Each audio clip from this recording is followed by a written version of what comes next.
busuafo ne adofo me obi bia akwa abashonko so e de ba POG Media so e be show obi bia say afi eno abadwumadi kese we so a obe like obe share no subscribe to the channel no send be ya new political trending videos bia e ko twi cobre mai ba bia no wonsa e betumi akabi POG Media so and I call political highway no so no yen sem bebre ne aso akote ensem no e bi and say Gifty or worry and as see no wabedru Ghana police for attacking or more harassing or airport wa asem enya asem keto akra Markins enso ko hobi e ko defend no and TV3 for kasa ni Metro TV for kasa e catch am say onwane nko ba bia na okodi vacations keke na wo e no WhatsApp anti munya abotre ma no na bibia ni a the lawyers ene monka ai gidi o airport pa busia for me say obi bia mbre mesram say me akọ ni akotie the Markins e kafa Gifty or damas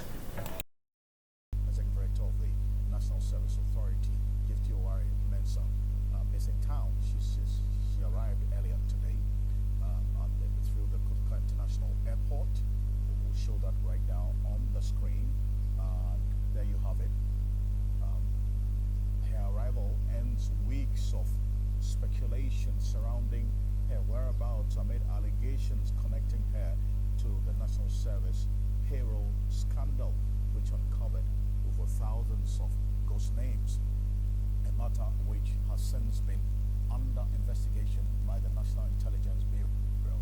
So, Gifty is in town, and that's what you see on the screen right now. And there's a bit more detail as to exactly where she's been, what she's been doing, and what's going to happen from today onwards now that she's back in town. But let's do a quick backtrack. You hear the president, John Dramani Mahama, during the presentation of State of Nation address, give an indication of what he has done in terms of instructing the investigation agencies to declare some persons wanted. Take a look. Mr. Speaker, as part of our Operation Recover All the Loot policy, ORA, I've already tasked our investigative bodies to bring the culprits of the National Service Ghost Name scandal to justice. Such brazen theft of public funds must not go unpunished. It is estimated that the criminal addition of some more than 80,000 ghost names could have yielded the suspects over 50 million Ghana cedis every month. Unfortunately, some of these suspects are believed to have absconded from the country already. I have directed that they be declared wanted and their assets traced and frozen until investigations are completed. Well, the president did not mention names of the persons that he has directed be declared wanted, but the conversation about Gifty Mensah's absence in the country also heightened when the National Intelligence Bureau issued a notice of her invitation for questioning sometime over a week ago. Well, the minority leader, Alexander Marking, earlier today at the airport also spoke to the press about her arrival and what's going to be happening in the coming days. The understanding basically is that we are a country of rule of law and there should be no such Rambo-style approach to arrests and all. I'm aware that Gifty arrived this afternoon. I've been in touch with her. She's here in Ghana. She arrived this afternoon. Her lawyers are in touch with the National Investigation Bureau, and I'm sure that she's going to make herself available. And then whatever the state investigation authorities have, they would have to pursue within due process of law. I do not think that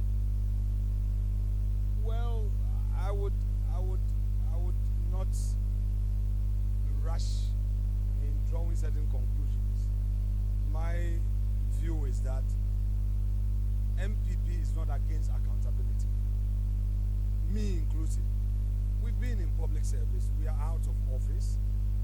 Obviously, if the new government needs former officials to explain certain matters in one way or the other, it's within their right to pursue such. And if it means investigating, there should be no problem. What is important is to follow that due process. And once due process is being followed, why not? I mean, after all, once you get into public office, you must all be mindful that Did it take a lot of convincing to bring her back into the country? the person was not running out. She was on holiday. You know, this era of social media, and even some people were saying that there is some whatever. I don't want to get it wrong.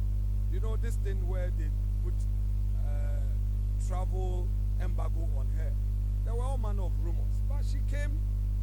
All right, she came when she boarded. She told me she came. She got to the airport. She went through the immigration processes, and then she's home now. Was this?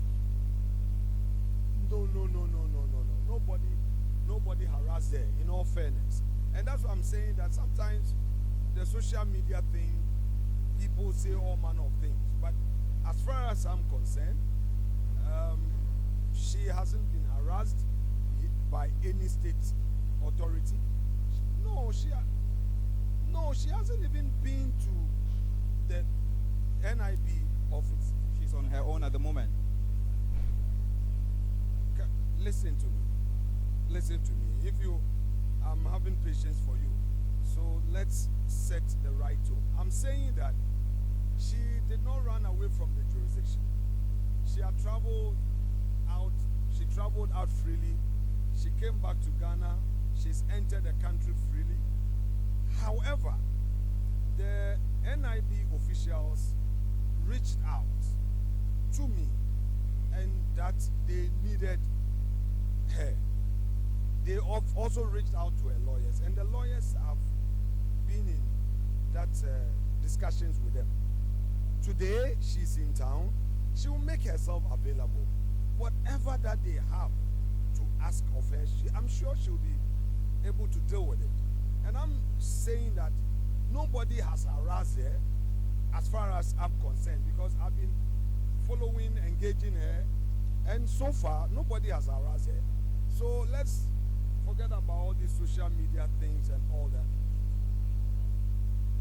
I have told the officials that they can reach out to some of us. Sometimes this whole Rambo style thing, it doesn't help. If you want to invite someone, you can invite the person. The person is a public official. There should be no problem. Person comes with his lawyer, or decide that I don't need a lawyer. Come, answer questions. If the person has to be bailed, he's bailed. If the state needs the person for further investigation, arrangement is made. I mean, I think that is what is required within the laws of God. So that's a Minority Leader Alexander B.N.I there, who was at the airport as well, speaking to my colleague Godwin Asediba earlier today. Now, just a little over a week ago, the National Intelligence Bureau put out this notice of some persons who had been invited for questioning over a number of issues, the SkyTrain matter and this National Service Ghost Name scandal. One of such persons is Pepo Hene Jan, former Deputy Director Authority as well, invited for questioning in connection with this payroll fraud matter. And then also Dr. Gifty, who at the time was out of the jurisdiction. You hear Alexander B.N.I say that she was on holidays. Now, there was that information of she being now pursued for alleged involvement in the payroll fraud and ghost name scandal. But she's arrived now. But here's how things played out. This is what the Fourth Estate investigations revealed.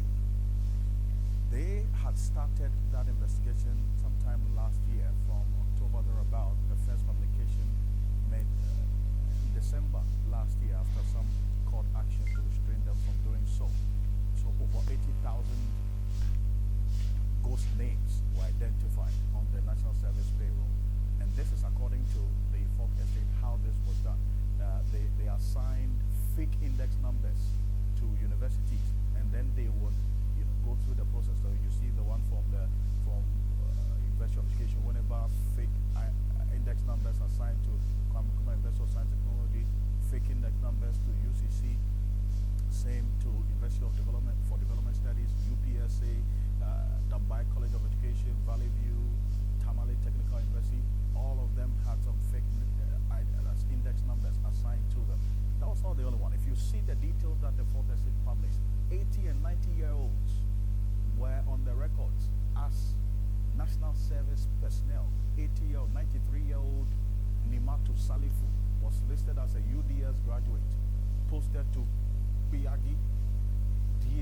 school. It turned out not to be true.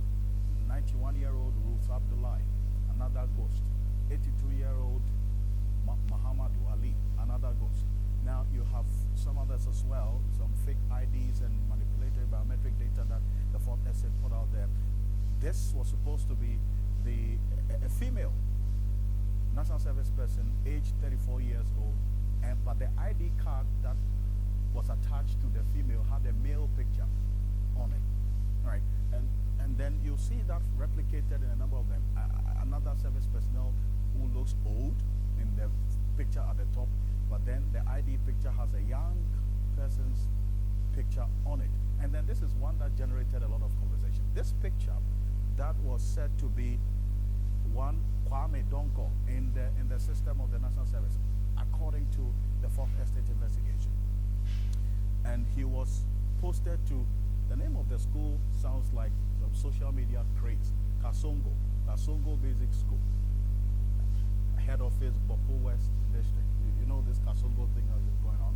Well, guess what? They had a name for that school, Kasongo Basic School. This was Kwame Donko was posted to now. The Fourth Estate did a Google reverse image search, and they found out that this person, who's supposed to be named as Kwame Donko in the National Service database, is actually one Emmanuel Mutillo, who is a Kenyan, sitting somewhere in Kenya as a human resource manager of I3 Technologies in Kenya.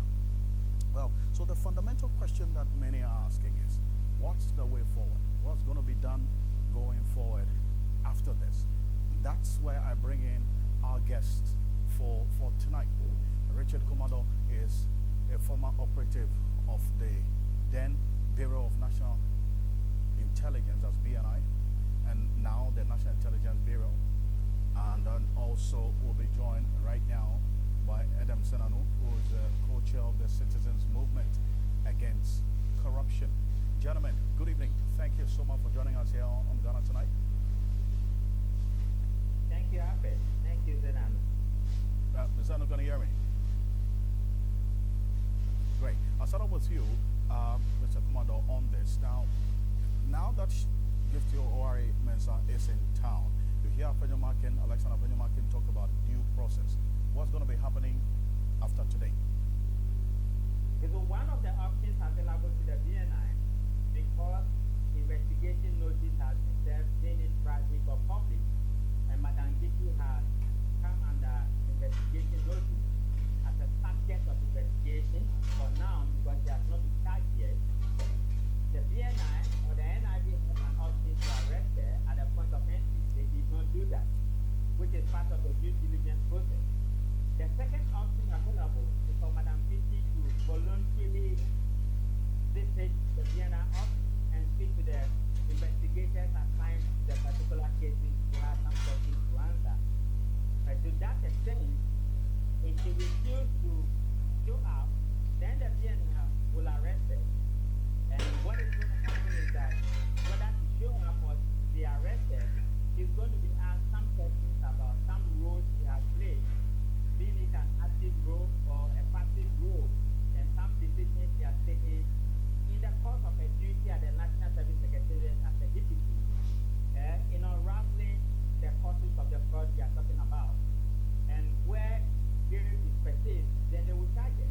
Remember that Attorney General said we will not put up somebody to the court without evidence. As part of that, the B.N.I will do the investigation and gather as much evidence as possible before it will be put to court. And the B.N.I is also mindful of the 48 hours when you want to visit somebody. So they have all this within their remit, and they will put out a professional conduct and an action that shows that they know what they are about, and they know what they are doing. So this is what is going to happen from tonight to tomorrow morning, or the days after. I mean, to the extent that they had already issued this notice of invitation to her for questioning, which is public. We all know it, and I just showed that notice. How is that going to play out, especially because of the knowledge of this by the public or in the public domain? Definitely, it has taken a public dimension because it's a public figure, and this has become a public issue, and there's public accountability. And to that extent, it will be changed. And I believe so much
Minister, no, this is why I bring you in here as well on this. I mean, for the anti-corruption crusaders like yourself who have been watching how this issue has been playing out, she's arrived in the country now, and that is then going to lead to the next phase of this investigation. What are you expecting in the coming days? If you can unmute for me,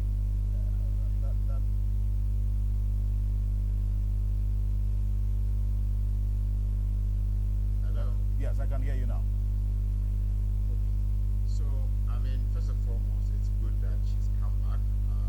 That in itself would have kept a certain narrative going. But critically, I'm assuming that we're going to have to hold people accountable for the fact that you had a system in place that could not detect fake IDs. In this day and age, it's shocking for us that there was a system that was paved that didn't have a reference directly to go to say that this number that has been put in. You know, every institution, especially tertiary institutions, would have a certain format of acronyms or letters and numbers that then suited the institution. That we could not detect that these were fake IDs. I mean, it's shocking, and somebody has to be held responsible for that. What's more is that, I mean, are they saying they didn't have a monitoring system? For me, that would be another question. Who was doing the due diligence, supervising, monitoring to cross-check that we're not getting large numbers of persons? At the moment, we're talking about thousands of fake IDs. Usiafo ahana dwumadie mede mu besi mede obi bia oje brase a wetimi ye tie dwumadie abedrum prempren so Nyankopon show obi bia ema ore mfi ade ba ko so obe subscribe to the channel no se ne be ya political trending news bia e ko twi ko breman ba bia no wo so wonsa ebetumi akabi medamase makram.